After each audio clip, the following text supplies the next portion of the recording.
Tradition militaire des forces armées de la Fédération de Russie. Dans le passé glorieux de notre patrie et de cette tradition militaire, nous puisons la force et la sagesse. Les traditions militaires des forces armées les plus importantes sont la fidélité à la patrie, la bonne volonté de la défendre, la sûreté de ses forces, la fidélité au serment militaire, au devoir militaire, à l'héroïsme, la fidélité au drapeau du régiment, au drapeau naval du navire, la camaraderie de combat, l'aspiration à l'acquisition des connaissances militaires professionnelles à perfectionner, l'art militaire, une grande vigilance, le maintien permanent de l'état d'alerte, les traditions liées à l'histoire de ce corps d'art militaire, ses particularités professionnelles, les événements héroïques ou avec le mode de vie militaire établi. Mais il y a beaucoup de traditions militaires communes à toutes les forces militaires de la Russie. La fidélité à la patrie. Le patriotisme, la fidélité au devoir militaire sont les qualités imprescriptibles du soldat russe, la base de l'héroïsme. La notion de patriotisme vient du mot grec patris, ce qui signifie patrie. Le patriotisme, c'est un amour pour sa patrie, son peuple, son histoire, sa langue, sa culture nationale, ses coutumes et ses traditions. Le vrai patriote non seulement aime la patrie, mais il est dévoué à toute épreuve, fier d'elle, aspire à servir à sa patrie, est prêt à la défendre des ennemis. C'est sa patrie et il y est fait dès le moment les plus difficiles. À la fin de la Grande Guerre nationale, on a trouvé dans le camp de concentration Sachsenhausen un bloc-notes où un des prisonniers a écrit les lignes suivantes. Dans une angoisse mortelle, sans penser à un sort plus favorable, je serai jusqu'au dernier soupir fidèle à toi, ma patrie. Si l'homme est patriote, il est lié avec sa patrie comme les racines d'un arbre avec la terre. Sinon, il n'est qu'une poussière portée par tous les vents. Il est impossible de n'être patriote. Il est impossible de retrouver le patriotisme en ayant changé de domicile. Durant ces dernières années, beaucoup de nos compatriotes sont partis à l'étranger pour y chercher une vie meilleure. Mais beaucoup d'entre eux n'ont pas pu retrouver de nouvelles patries et ont le mal de leur pays, la Russie. Même une longue vie à l'étranger ne rend pas la patrie indépendante des habitudes, du mode de vie et de la nature de l'étranger. Le poète Sergueï Vikulov a écrit de belles lignes à ce sujet. Ô ma patrie, généreuse à merveille, mets-moi mort si je mens. Sans moi tu peux être heureuse, tandis que je ne peux plus sans toi, ma Russie. Quand toi, futur soldat de la Russie, tu mettras l'uniforme avec les pattes d'épaule, que tu prendras une mitraillette dans les mains et que tu prêteras le serment militaire, tu prononceras les paroles sur ta fidélité au devoir militaire. Par ces mots, tu approuveras que tu es inconditionnellement prêt à défendre avec les armes dans les mains le pays de tes ancêtres qui ont créé le grand État russe. Fidélité au devoir militaire. Selon les conditions de vie concrètes, le type des activités des hommes, la conscience de leurs devoirs prend des formes différentes. À l'égard de la patrie, ces devoirs sont exprimés par les devoirs patriotiques et civils. À l'égard de la défense du pays, par le devoir militaire. À l'égard des amis, par le devoir amical. La conscience de son devoir, sous n'importe quelle forme, est toujours liée aux intérêts sociaux, valeurs et actions morales. La conscience du devoir aide chacun de nous à résister aux tentations, aux mauvais pas, à garder sa conscience et sa dignité.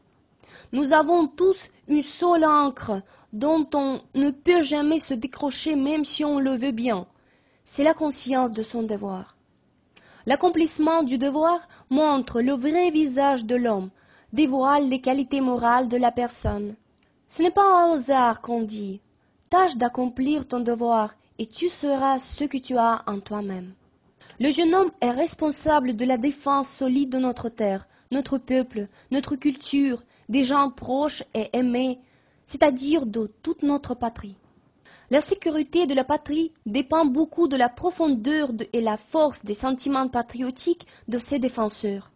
Ainsi, le vrai patriotisme se manifeste non pas dans les mots, mais dans les actes, et avant tout dans la fidélité en son devoir constitutionnel et militaire. Le devoir, c'est une manifestation concentrée des devoirs déterminés de l'homme. La plus haute manifestation du devoir et le devoir civil, patriotique auprès de la patrie.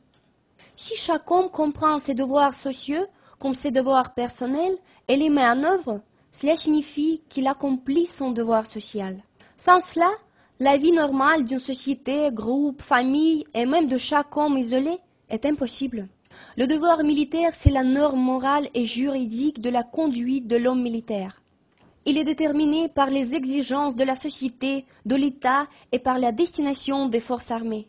À présent, tout le monde ne comprend plus bien son devoir. À la recherche d'un profit et des plaisirs, certains gens ne pensent plus qu'à eux-mêmes. L'honnêteté et le devoir humain, ils les comprennent d'une autre manière, du point de vue de la priorité de notions égoïstes. Cela mène à des changements dans la conscience sociale et augmente le nombre de transgressions de la loi dans notre société. Un certain nombre de jeunes choisissent cela comme but de la vie, uniquement l'argent et l'enrichissement personnel.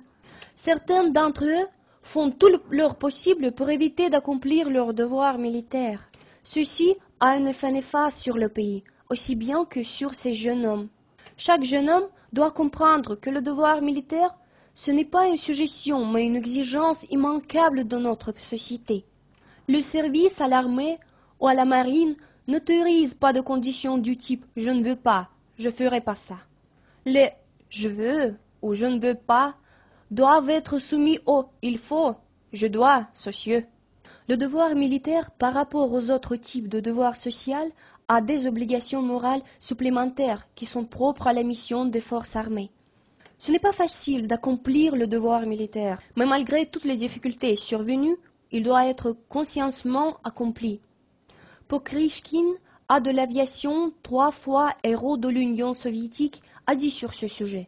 Le devoir auprès de ma patrie était toujours pour moi le plus important et le plus sacré. Je ne m'arrêtais jamais devant les difficultés survenues sur mon chemin. Je n'ai jamais fait le malin, ni avec ma conscience, ni avec mes camarades. Lors des batailles, j'essayais toujours d'accomplir la tâche fixée le mieux possible et de faire subir à l'ennemi de grandes pertes. On juge l'homme selon ses actes. La force du devoir se fait voir dans les actions pratiques et la qualité de l'accomplissement pratique du devoir est une des caractéristiques morales de la personne. Ce n'est pas un hasard si on dit du soldat qu'il sait diriger ses pensées, ses sentiments et sa volonté vers l'accomplissement de sa tâche en suivant les règles des règlements militaires que c'est un militaire consciencieux et moralement mûr.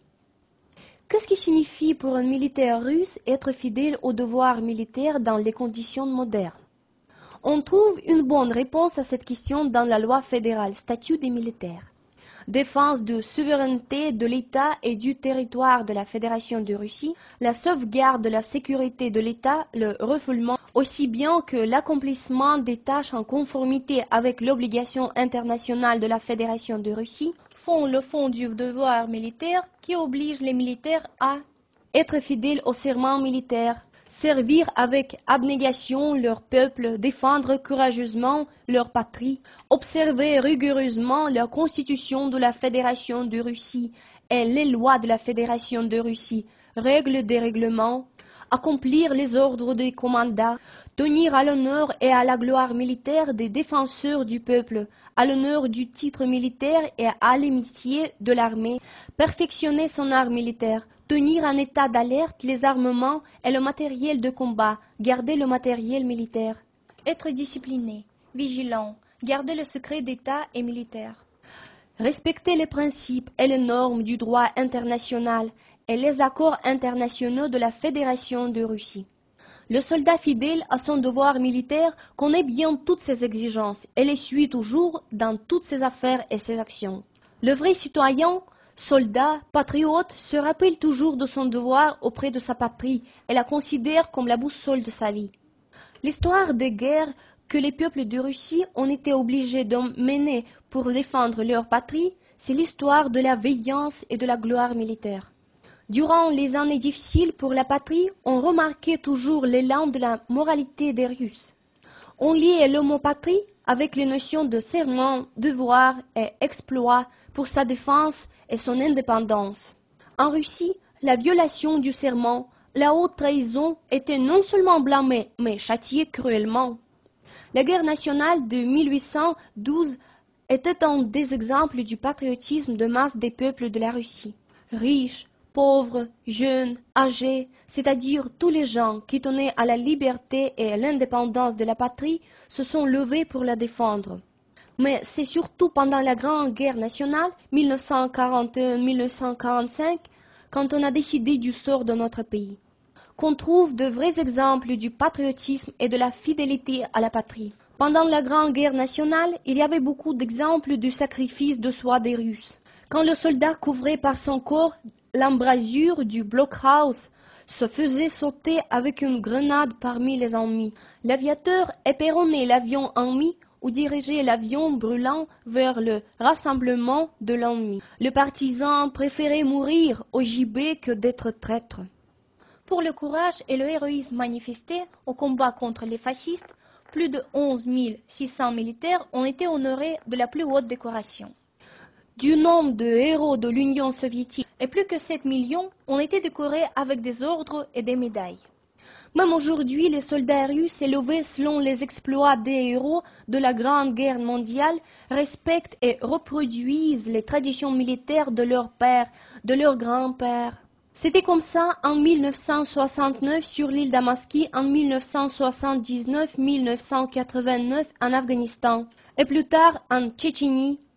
Il paraît que des années de trahison, de mensonges et de l'indifférence ont fait disparaître de la mémoire des gens, et surtout des jeunes, le souvenir historique du sacrifice de soi, mais heureusement cela n'est pas arrivé.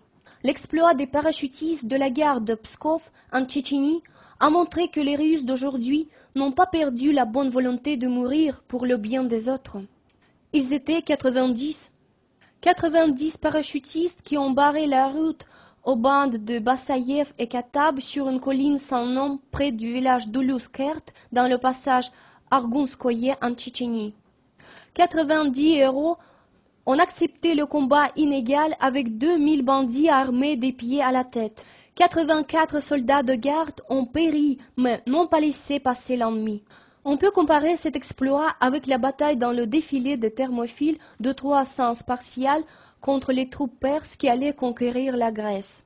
Ils sont tous morts, mais ils ont sauvé leur patrie par leur exploit exemplaire.